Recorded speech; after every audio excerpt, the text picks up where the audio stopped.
I'm going to do a very basic tutorial of how I have used SchoolNet in the past to create problem sets for students. You're able to print these off, or you can actually assign them to students and they can take them through SchoolNet, which they can find in their PowerSchool, and then I believe they also should have an icon on their Wake ID portal.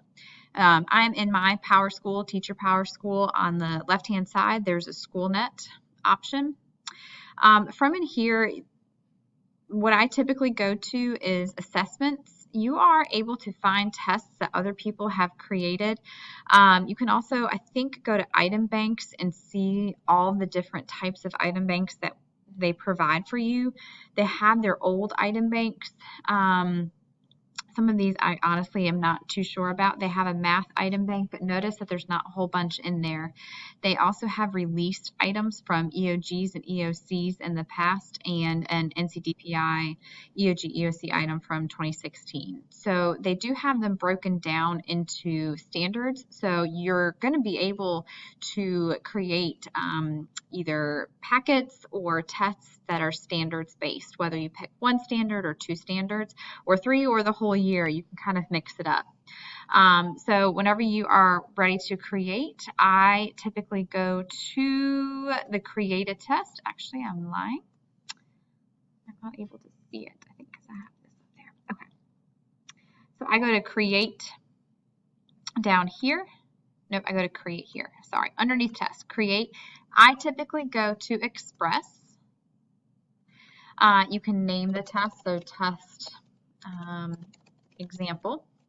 Obviously, you'd want to create something more specific. So whenever I was creating these, I would do 6th grade EOG review, and then if it was just RP, I would say, RP, RP3, whatever it is.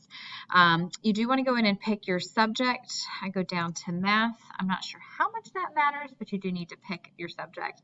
You can pick your grade level. If you are doing Math 1, you can actually pick Math 1. And then later you'll see that it'll break it down into, or sorry, you can pick a high school level grade, and then later it'll break it down into possible grade levels, or possible math courses. You can actually do a range of grades. You can open it up. If you're teaching 7+, I'm not sure that you would want to make packets on 8th grade material if they're taking the 7th grade EOG, but that option does exist. You do have to select something from all these. I'm going to select mathematics. My classroom is the only thing. So there's a whole bunch of options for the settings. I'm not going to do anything crazy today. I will sometimes decrease the size if I know I'm going to print it. You can then, kind of go through here. But I would suggest I typically just leave it alone. Most of the things. Let's see, test restrictions. I'm going to leave everything there and then go to select standards. From here, because I selected 7th grade, the 7th grade standards are going to appear. Like I said, if you were to select 9th grade, you could then go into any of the high school level courses. So I'm just going to stick with 7th grade for now. If you go into these, so the plus sign, you can then break it down, and then you could select all of EE if you wanted to, or you can just pick certain parts of EE if you wanted. So if I just wanted to really focus today on EE3 and EE4, I can do that. I'm going to add it to the test map. So this is where you definitely want to be a little bit more careful in how you handle this. So what I tend to do is I go to advanced filters.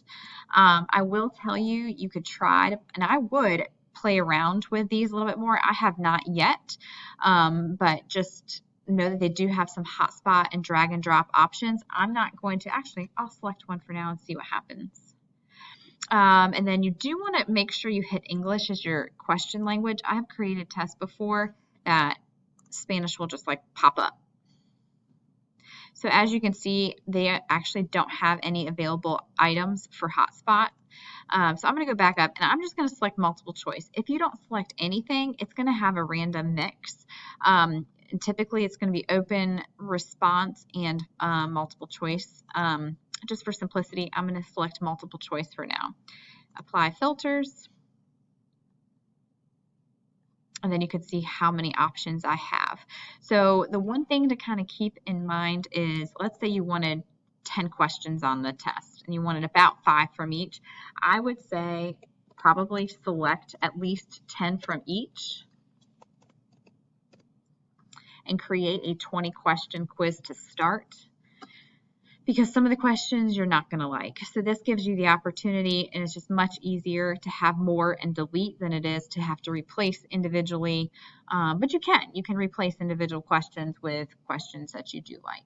Everything does take a little bit longer. So it has built our draft. I can edit items. I can preview the test as it would appear online. So these are kind of like a good place to just keep in mind that this is where things are. So the item summary is telling me kind of how all my standards are broken down. And then I could see all 20 questions just based on what standard that they're going to follow. And then how the points are broken down, obviously one each. Then this would be one screen that you could get to delete multiple items. So you have a couple options here. I am a paper pencil person, so what I tend to do is go to the download option on the tab, and then I do student test book, and then I'll go ahead and just download a PDF of it. I print off the test, and then I read through the questions and then decide which ones I don't like, which ones I want to take off, and then I'll come back to item details, or you can go back to item summary. Item details allows you to actually see the questions. This would be printed off on the PDF. So it allows me to see which ones that I like, which ones that I don't. Obviously, the view more gives you the option to see all of the possible answer choices. So if I had it on paper, or if I have it here and I know I'm going to delete about 20 or 10 questions, I can go to delete multiple, and then these little boxes are going to appear. And it does allow me to see, again, what standard that I have there. So if I know I'm going to do 1, 2, 4, I'm just going to make this up quickly so that way you could see. I'm not going to really worry even about getting 10, but I am going to decrease it. And then up here, you'd hit delete selected items, delete. And then it's going to go ahead and renumber all of them. Oh, I think I got about 10. From there, let's just say once you have it the way you want it, but you really want to flip-flop 4 and 5, you can do that, I believe, on this page. Maybe not. Maybe I have to go to edit. Maybe not.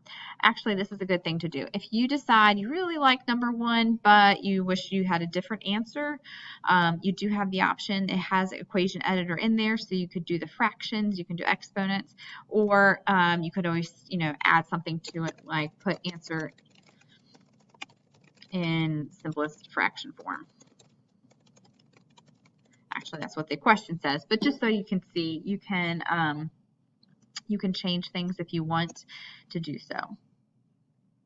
And then you go down and click Save. And then go back to Test Details. Actually, I think that was maybe where we could have changed the order. Yeah. So if I really wanted 4 and 5 flip-flopped, I can just do that over there. If you delete more than you want, you can hit add item, and then you can actually then kind of go through, or you actually can create your own and then make sure you put the answer in. I'm not going to do that right now. I have to go delete that one. So if I decide I want to delete it, I just hit delete. So one of the things to know too is to watch for the green check marks. I created a test and kind of working through SchoolNet again, and I think I had 50 questions on there, and for whatever reason, about 20 of them had red X's, and there was actually no question there. So it is important to go back and just make sure that everything appears as though it has a question and it's the way that you want it to look. Okay, from there, I am going to go back to the home screen.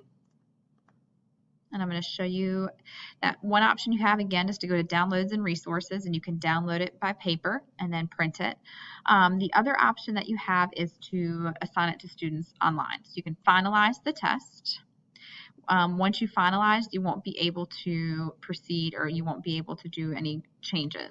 So another option right here too is co-author, and I'll show you that maybe in a different video, but if you click it, you can actually search for your coworkers and share it with them, and then they can create their own copy of it, and then they can assign it to their students. If you hit finalize test, then you have made it so that you cannot change it at this point, and then you would hit schedule test. If you hit preview test as student, you'll be able to see what the student sees. It looks very similar to the EOG. Under some of the settings, there's the option to have a calculator available. None of them appear to be anything other than scientific. So that's something to know. So this is what the student's going to see. It looks very similar to the EOG. They can move on through them, and then they can go back and see, okay, I've answered 1 and 2. I've not answered some of those. And then, of course, they have that bookmark option.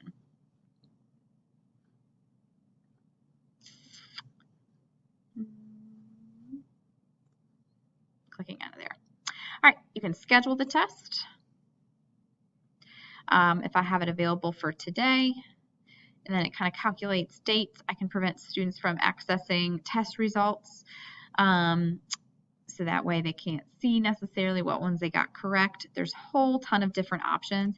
If you hit select assignment, what they're talking about is who are you assigning it to. You can do individual students, which is what I did just to test it out.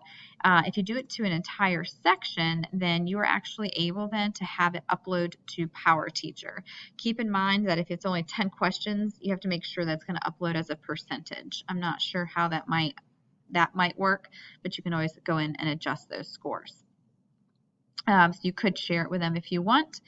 You could edit that if you make a mistake. And then I don't think I changed, actually, I think I just, I don't know. I don't remember that I deleted or changed that in any way.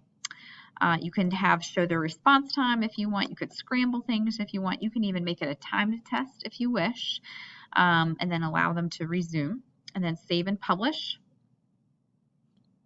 And then it does take a few minutes.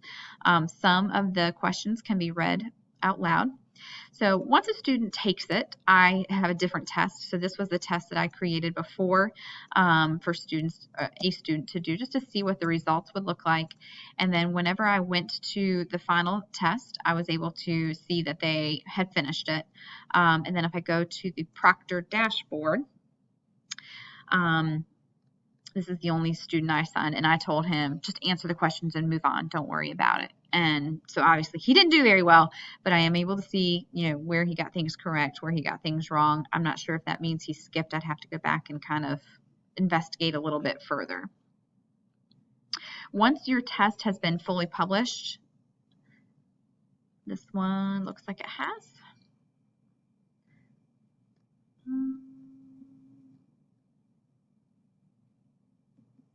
There it is. So you're going to need this online code to give to students. Whenever they go to their PowerSchool and they hit SchoolNet, there's like at the top left, there's a little area that they'll have to type that in, and they can start the test from there.